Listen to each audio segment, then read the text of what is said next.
everybody, welcome back. If you're new here, hi, I'm Mercury. Welcome to my channel. It's my daily vlog, so whatever I'm up to is what you're gonna see. And I'm in the festive spirit. The antlers are back. Yes. Tonight is another tree lighting. I am here in Rockefeller Center, and we are here for the official lighting ceremony. This is gonna be great. You might recall last year there was a bit of a fiasco, just walking around in circles. It was an interesting experience, but tonight I have tickets and I'm gonna go in, I'm gonna go see it. They gave me a bracelet, now I'm all set. So they've been taking us through groups and we went through security and now we're waiting to get in and get a spot.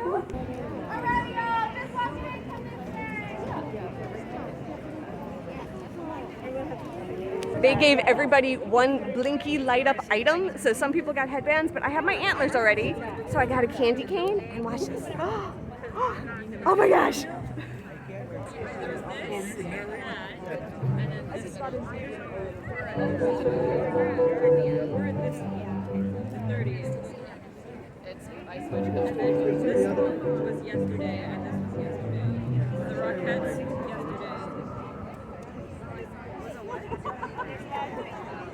Oh look, there's snowflakes on the buildings.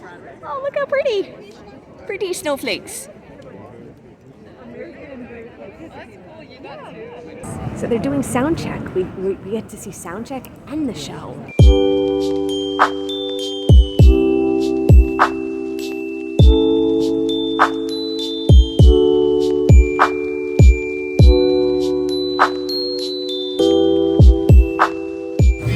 So some of it's pre-recorded, so between songs and between stuff, this is what we get.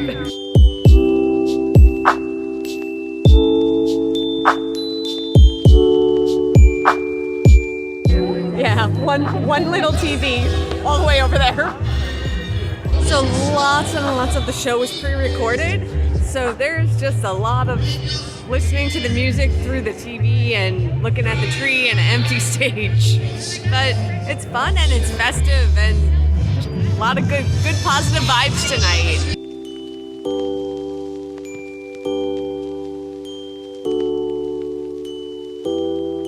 They're bringing out the button. It's the magic button that makes the tree turn on. It's getting put into the right position.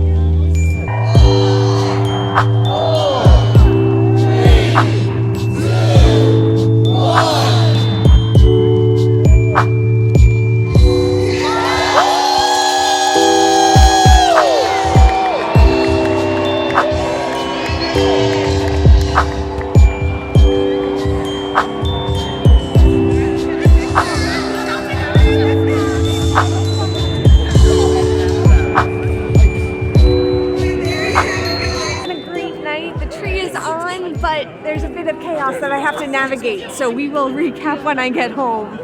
So I'm home and I've had some time to sort of like think about and process what my experience was like being at the tree lighting live in Rockefeller Center.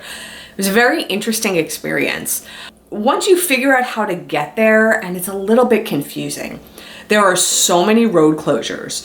So even though they tell you the intersection you're supposed to meet at for access, it's very challenging to get to that intersection because so many of the streets are closed.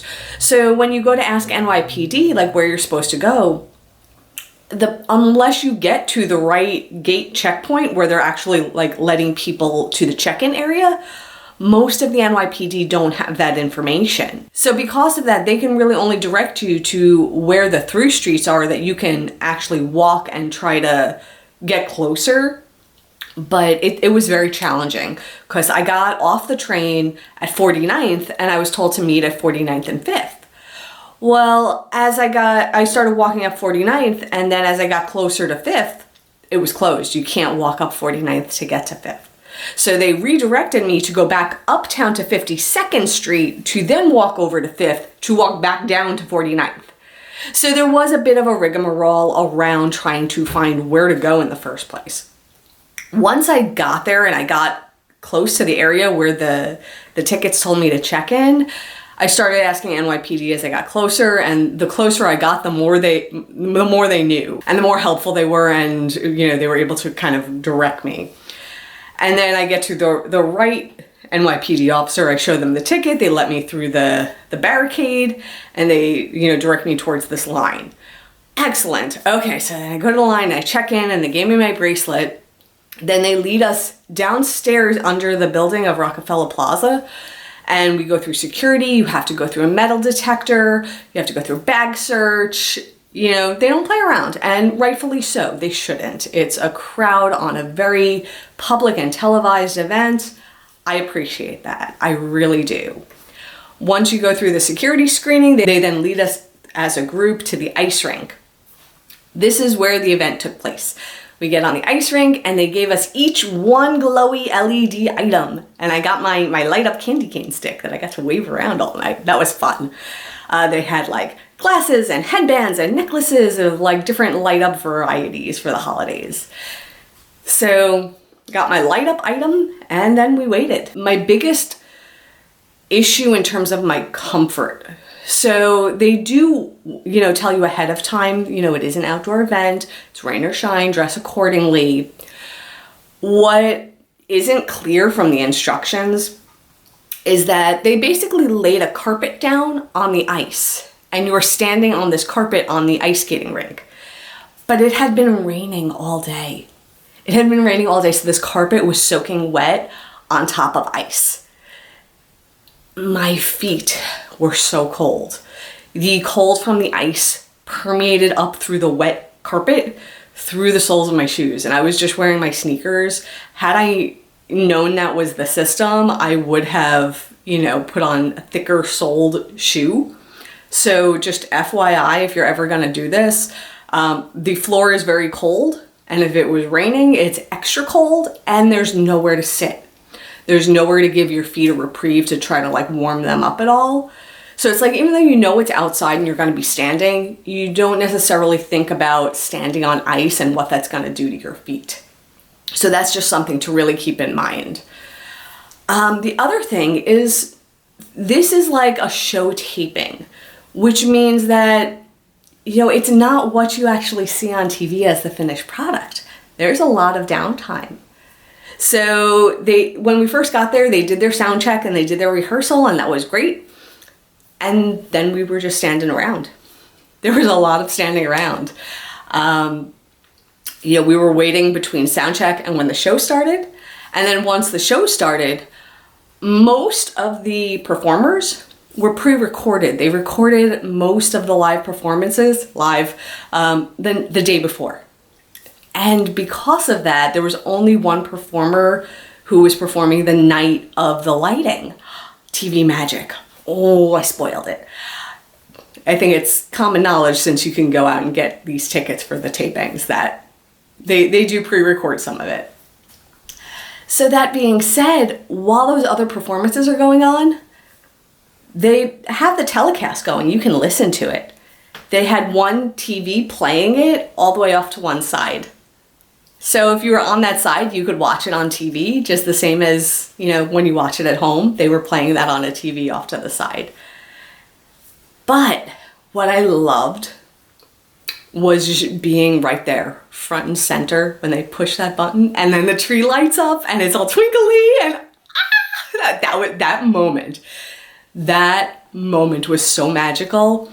And to just be front and center for that moment made any discomfort from the night and all the waiting around so worth it. It was just a magical moment and way to experience that. And the other thing that I really appreciated, because of the location and it was ticket-based entry, they limited capacity, which meant I had plenty of elbow room. So if you go to see the tree lighting without being part of the ticketed event, and you're going to just be part of the crowds on the sides, you have to get there hours and hours and hours and hours. Like, you have to be there first thing in the morning for an event that's not happening till 8 p.m. And you have to be there with the crowds of the people.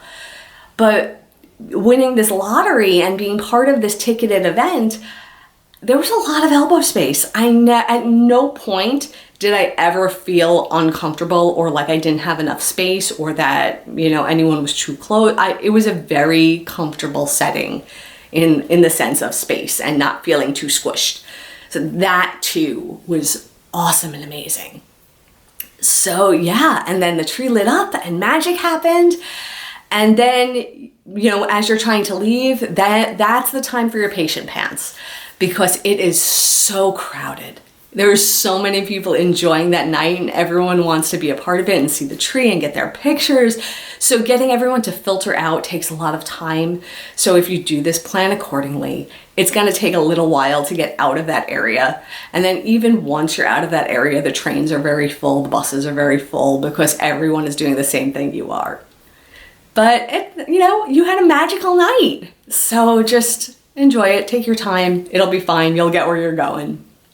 So that was my experience at the tree lighting of Rockefeller Center. So overall, what would I say? I'm very glad I did it. Would I do it again? I don't know. There was a lot of downtime. If I had someone to go with, I went on my own. If I had someone to go with and we could chat and, you know, there was dialogue and distraction, it might be a different story, but I wouldn't do it alone. And I certainly wouldn't do it after the rain in the shoes that I had on. I would definitely do different shoe choice.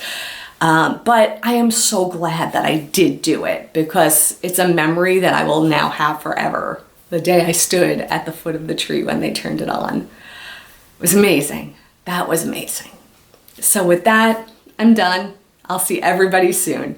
And until then, stay inspired by everyone. Take care.